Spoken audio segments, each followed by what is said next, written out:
किया। आज मैं आपकी खिदमत में उम्मीद की कुछ बातें करना चाहता हूं, इसीलिए मैं आया हूं आपके पास। जैसे कि आप सबके सामने है, हमारे लोगों की अक्सरियत मायूसी का शिकार है। लोगों में नाउमीदी पाई जाती है।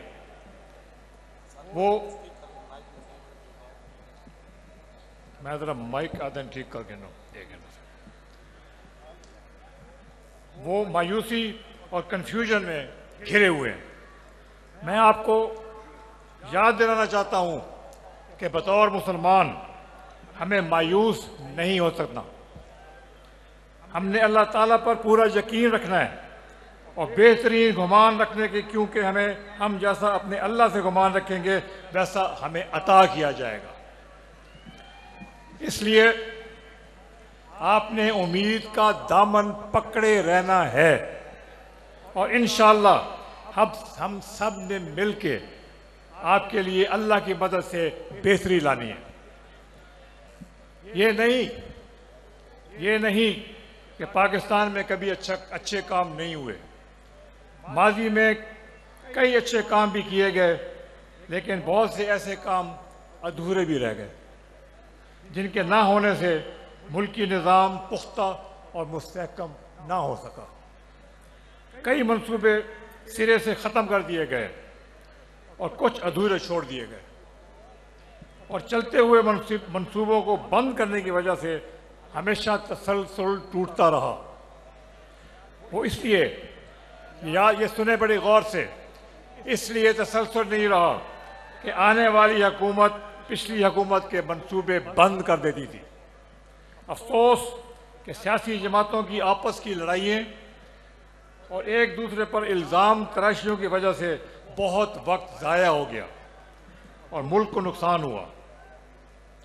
लेकिन अब मौजूदा हालात का तकाजा है कि हम सब मिलकर आगे बढ़ें। तमीज़ और तहजीब के दायरे में रहते हुए सब सियासी जमातों को साथ लेकर चलें ताकि मुल्क में सियासी इस्तेहकाम पैदा हो। हमने सबके साथ चलना है और ये अहद करना है कि आपस के इख्तलाफात को भुलाकर मुल्की मफाद को सामने रखें। मुल्की मफाद सबसे पहले, सब मिलकर काम करें और पाकिस्तान को सबसे आगे रखा जाए। हमें सुपरस्टार की नहीं बल्कि सुपर सिस्टम की ज़रूरत है। यानी ऐसा कि मैंने पिछली तकरीर में भी कहा था कि इस वक्त शख्सियात अहम नहीं हैं। शख्सियात अहम नहीं है, सबसे अहम है आप अवाम। आप सबसे अहम है और हमारा मुल्क सबसे अहम है। जब सब सियासी जमातें इकट्ठी मिलकर चलेंगी तो हुकूमत में आने जाने से मुल्क की तरक्की की रफ्तार कम नहीं होगी। हमें अपनी माशी तरक्की के मंसूबों में तसलसल को यकीनी बनाना है।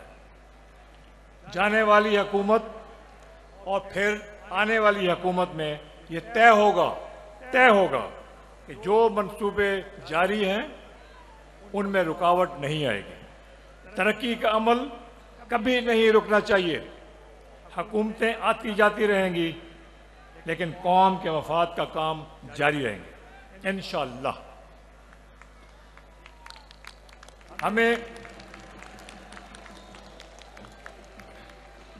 हमें इस बात को यकीनी बनाना होगा कि हमारे सब इदारों में हम आहंगी हो, वो किसी भी किस्म की सियासी वाबस्तगी से आज़ाद हों और सब अपने अपने दायरे कार में रहकर मुल्क की तरक्की में अपना किरदार अदा करें। जहाँ तक हमारी फ़ौज का ताल्लुक़ है, सुन ले मेरी बात, जहाँ तक हमारी फ़ौज का ताल्लुक़ है वो हमारे मुहाफ़िज़ हैं। इनके जवान हमारे तहफ़्फ़ुज़ के लिए अपनी जानों का नजराना पेश करते हैं। हमें अपने यकीन और एतमाद से उन्हें और मजबूत करना होगा। हमारी फ़ौज ही मुल्क की सलामती की ज़ामिन है। हमारी फ़ौज ही मुल्क की सलामती की ज़ामिन है और हमें हमेशा अपनी फ़ौज पर फ़ख्र करना है। अपने हर जवान के साथ हमारी दुआएं हैं और उनकी माओं को सलाम है। हम आपको उम्मीद ज़रूर दिलाना चाहते हैं, लेकिन कोई ऐसा वादा नहीं करना चाहते जो हम पूरा ना कर सकें, क्योंकि माजी में भी वोट लेने के लिए आपसे बहुत वादे किए गए, लेकिन वो सिर्फ वादे ही रहे। हम आपसे वही वादे करेंगे, हम आपसे वही वादे करेंगे जिन्हें हम अल्लाह की मदद से इंशाअल्लाह ज़रूर पूरा करेंगे। हमें यकीन है कि अल्लाह ताला हमारी नेक नियति की वजह से हमें तौफीक अता फरमाएगा और हमारी मदद फरमाएगा। आमीन। आपकी दुआएं और आपका एतमाद हमारी कामयाबी का ज़मानत होगा। जैसा कि आप जानते हैं कि नौजवानों और ख़वातीन की शमूलियत के बगैर मुल्क की तरक्की मुमकिन नहीं। अलीम खान साहब ने भी ये बात की थी, हम भी ये बात करते हैं। इनके लिए हमारी तरजीह होगी, हम नौजवानों की मायूसी को दूर करेंगे और ख़वातीन के लिए भी साजगार माहौल पैदा करेंगे। इनके लिए हुनरमंद तालीम की सहूलत आम की जाएगी ताकि वो बेहतर रोज़गार हासिल कर सकें और मुल्क की तरक्की में अपना किरदार अदा कर सकें और मर्दों के शाना बशाना चल सकें।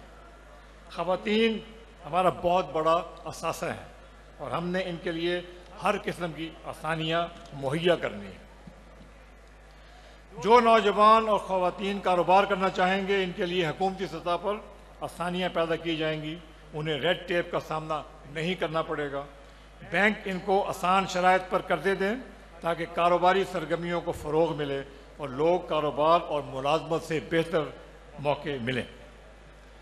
सेहत का शोबा, इसमें बहुत काम करने की ज़रूरत है। आवाम के लिए बेहतरीन इलाज मुआलजे को यकीनी बनाया जाएगा। इंशाअल्लाह इनके लिए ऐसा निज़ाम बनाएंगे कि उन्हें मुश्किल वक्त पर कोई परेशानी का सामना न करना पड़े। हम ऐसा माहौल बनाना चाहते हैं कि मुल्क में भरपूर नेशनलिज्म हो, यानी हर तबके के लोग मुल्क की तरक्की में अपना किरदार अदा करें और जज्बे और यकीन के साथ करें। हमें अपने लोगों पर पैसा खर्च करना है ताकि इनके रोज़मर्रा की ज़िंदगी संवर सकें और इनको ये फिक्र ना हो, किसी को ये फिक्र ना हो कि वो अपने बच्चों के 2 वक्त की रोटी पूरा कर सकेगा या नहीं। लोग ये सोचने पर मजबूर हैं कि बच्चों का पेट भरें या स्कूल की फीस अदा करें। बड़े दुख की बात है कि हम अब तक इस बात को यकीनी नहीं बना सके कि गरीब को अपने बच्चों के भूखा रहने का खौफ ना हो। ये इनका हक है और हमारा फ़र्ज़ है कि हम इनको इस फिक्र से आज़ाद करें। इंशाअल्लाह इसीलिए हमने कम अज़ कम तनख्वाह 50,000 रुपये करने का ऐलान किया है। खुशहाली लाएगी, अल्लाह के हुक्म से ये मुल्क बचाएगी। बोलो सब बोलो, IPP है सबकी जान। पाकिस्तान जिंदाबाद, पाकिस्तान जिंदाबाद। हम चाहते हैं कि तरक्की याफ्ता मुल्कों की तरह यहाँ भी हाई स्कूल तक तालीम मुफ्त होनी चाहिए और सरकारी स्कूलों की तालीम का मेयार प्राइवेट स्कूलों के बराबर लाया जाना चाहिए ताकि गरीब और मिडिल क्लास लोग फीसों के बोझ से आज़ाद हो जाए। ये कोई बात नहीं है कि पैसा है तो प्राइवेट स्कूल में जाओ और बेहतरीन तालीम लेके आओ, पैसा नहीं है तो सरकारी स्कूल में जाओ और तालीम का मेयार जहाँ पे ना हो। जैसा कि आप जानते हैं कि पूरा पंजाब और ख़ास तौर पे लाहौर एक बार फिर आलूदा तरीन शहरों की फहरिस्त में सर फहरिस्त है, जिसकी वजह से बच्चे और बूढ़े ख़ास तौर पर मुतासर हो रहे हैं। जवानों की हालत भी कोई अच्छी नहीं है। हम इस ज़मन में भी इक़दाम करेंगे। पेट्रोल और डीज़ल के मेयार को बेहतर करना चाहिए और जो वजूहात आलूदगी के बायस हैं इनको जड़ से हटाना हमारी अव्वलीन तरजीह होगी। ये नहीं हो सकता कि हम हर सर्दियों में इस आलूदगी में बैठे रहें। 3 महीने के लिए आलूदगी है, ऊपर से सब बीमार हो रहे हैं। ये नहीं होने देंगे, हम सब साफ करेंगे इंशाअल्लाह। अब आखिर में कहना चाहता हूँ मेरे बहनों और भाइयों, आए हम सब मिलकर अहद करें कि हम सबसे पहले पाकिस्तान का सोचेंगे, सबसे पहले अपने मुल्क का सोचेंगे, पाकिस्तान को आगे रखेंगे, सबको साथ लेकर चलेंगे ताकि बाहमी झगड़ों और इल्ज़ाम तराशियों के बजाय हम पूरे यकीन और उम्मीद के साथ हंसी खुशी आगे बढ़ें। अल्लाह ताला इस इत्तेफाक और इत्तेहाद की वजह से अपनी रहमतें और बरकतें अता फरमाएं और हम सब मिलकर पाकिस्तान को हकीकत बनाएं, असल में पाकिस्तान बनाएं। आमीन। आप सबका शुक्रिया, आपकी मेहरबानी। इंशाअल्लाह ताला हम पाकिस्तान, पंजाब और हाफिजाबाद के लिए ज़बरदस्त काम करेंगे। Thank you.